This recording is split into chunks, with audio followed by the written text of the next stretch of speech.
Hello friends, welcome again to my YouTube channel where I share ideas.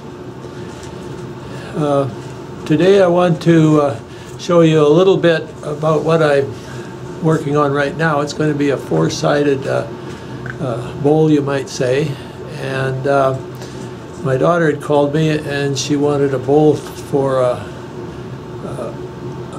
a sale for raise money for a worthy cause. Anyway, I'm going to make a fairly fancy one. This is out of yellow cedar, and I just want to show you different ideas that I've come across making this. A lot of my work is basically trial and error. I figure out how to solve problems as I go along, and through my errors and trial I hope to impart something to you. I've had one error so far. You notice this is round here, and the person should use gloves.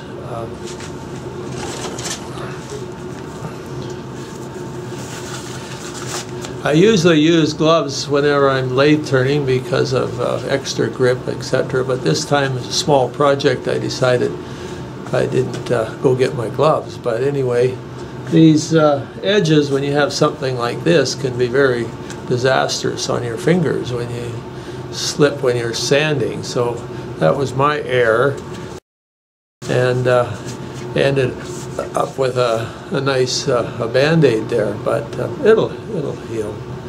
So one of the things, I only had a piece of wood this size, and wanted to put a bowl, and then of course you need to attach it to your lathe sometime. It was easy doing this side and then to lathe the bottom there, but a lot of your chucks have a dovetail. You can catch on a dovetail there, but I just couldn't get it to work for the one that I did, so I thought, I'm going to have to give up. It's not such a great idea, but through trials you can work and find solutions to your problems. So I'll just show you what I did here. What I did here was just took another piece of wood and glued it onto the bottom, and I did that before I took the chuck off the other side, and then laid the dovetail on that so it matched what I had there.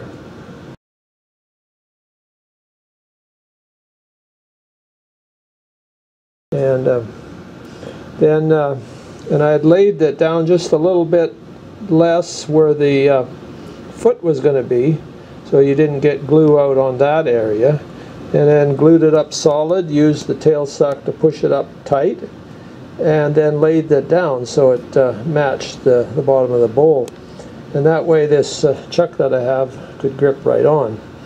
If you have all kinds of chucks in different sizes, you may not be able to do that, but if you only have one or two, and I like that one with larger jaws on because it holds better and it doesn't split your dovetail off. Anyway, that's my idea that I wanted to share with you. It might work out for somebody.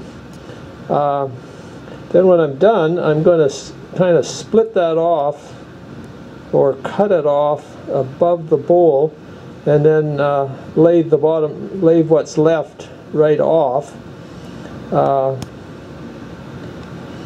when you're lathing the bottom of the bowl there, so it'll be easy to take off in the end. Well, I've just about finished all the lathe work on this project. I've documented on pictures and with text there that you've already seen, but this is, thought I'd just show you what I've done so far on the video part. The bowl part is pretty well done and sanded, smooth. The edges have been sanded as well. The bottom, I just got to take the little nib off there. I've got the bottom pretty well done there. When I did the bottom, laid it on similar to what you can see here. This is the top part of the bowl, and you just have a little groove in here. Very common lathe practice, which if you've watched videos, you've watched people doing that, and with a little groove here. And then this is the top here. I've laid the bottom out quite nice, and then this is at the top there. That'll just come off, and so then it fits on here like this. This is basically sort of the finished project, you might say. If you line up the grain, it should should work okay. And then of course final on the top here. I've never done that before, so like I said at the beginning, that's trial by error, and I watched a video on it on YouTube there. There's, for specific things, I'm not going to show you those things because other people have got good videos. Just do your research. Someday I'll show you how I do it, but anyway, so this is the little unit that's going to fit on top there. I'll drill a little hole, and I've got a little piece under here, and it'll just pop into there. And then I was gonna probably put India ink on there, so it's jet black like almost all the other ones I've seen. I've never done this before, so it's my first experiment. On the video they said, well, just take a scrap piece and practice on that. You'll fail or whatever, but I was going to use black walnut, but I don't have any black walnut that big, and so this is birch, and I can turn it black, no doubt about it. So being that I liked it the first time I tried it, came out quite well. I always wondered how they did that, and they start with a large piece all the way to the end, and they just keep lathing it down and start working back and back, work back and back and back till, so you got good support all the way along. So you could have something quite long, bring it down really narrow, and you just work a ½ inch at a time, and but you don't have a chance to go back and fix it once you've got it done. So you got to kind of decide what you want it to look like before you start. But I wasn't sure what I wanted to look like, but anyway, I didn't want it too high, and I kind of like this. Anyway, that's my project here. These little pieces, which you'll see later here, I made those little grooves in there, and I'm going to put a color in between here, and then fill that groove with black there. I've done it on here as well. You can see that groove there. So I shall start the finishing process now. That's what's going to take quite a bit of time. And I'll show you the finished product at the end of this video. Thanks for watching. I've decided to put a colored, multicolored ring around the outside. Being this wood is yellow cedar, and natives in my area here, they use abalone for decoration. It's kind of a carving wood there. But anyway, I've done this once before, and I'll have a video, separate video on more detailed how to do it. But just thought, in case you hadn't watched the other one or aren't going to, I'd just give you a brief outline of what the process here is. This ring here that I'm going to put the color on has to be painted black. Now, if you go on the internet, most of the time they spray paint them, and that's what I've done before. So you have to mask the thing totally over. Well, I started doing that, and then I got thinking, why not use a black felt pen? You got a little bit more control, and you don't have overspray and all the other problems, and the leakage of the paint and whatever. And so I'm trying this. This may be another one of my errors, trial by error. It might be an error, or it might be a great idea. But we'll let you know, and you'll get to see the finished product. So what I'm doing here is using a Sojana iridescent paint.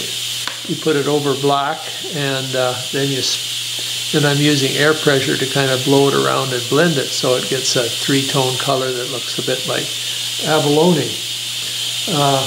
So anyway, this is all I've done. I've mixed it up into little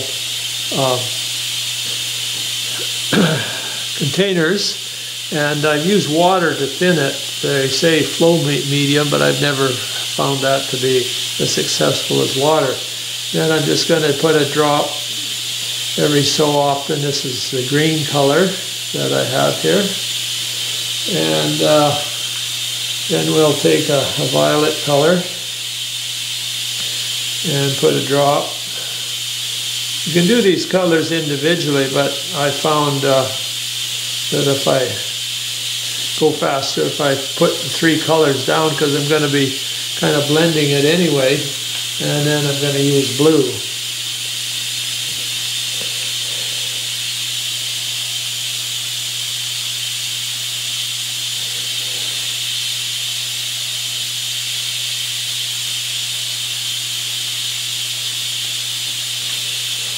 Okay, and then I'm just going to use some air pressure here to blow that paint out.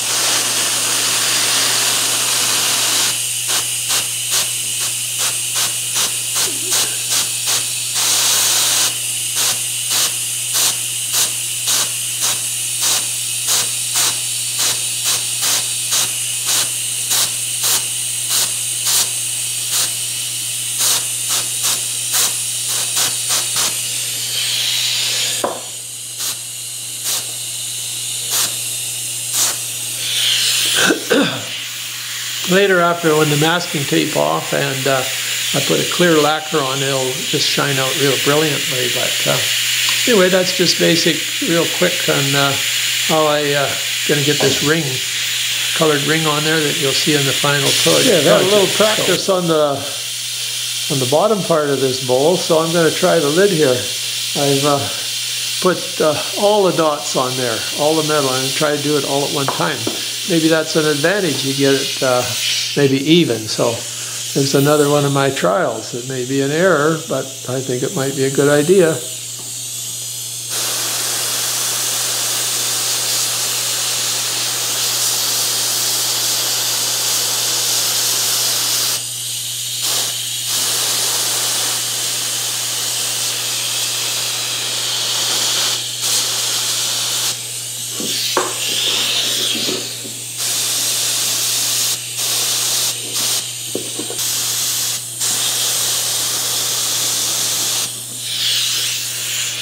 Well, it may look successful, but maybe a little bit more of an error. I don't advise using that because by the time I put the drops on there, they started to harden around the edges a little bit, so it looks like there are little dots here and there and all over, but it'll still look great. Well, friends, I've got the project completed and getting it ready to send off. This is going to go for a charity type project on auction, but I'm kind of pleased with it. It's kind of the first one that I've done that's been quite fancy. So I'll just show you, give you a little close-up here so you can see it there.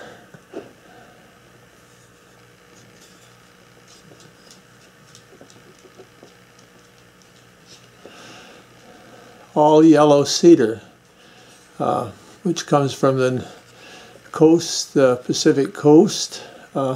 It's not real common, but it's a very nice wood. I'll take the lid off here and you can see a little bit more detail there. See the inside.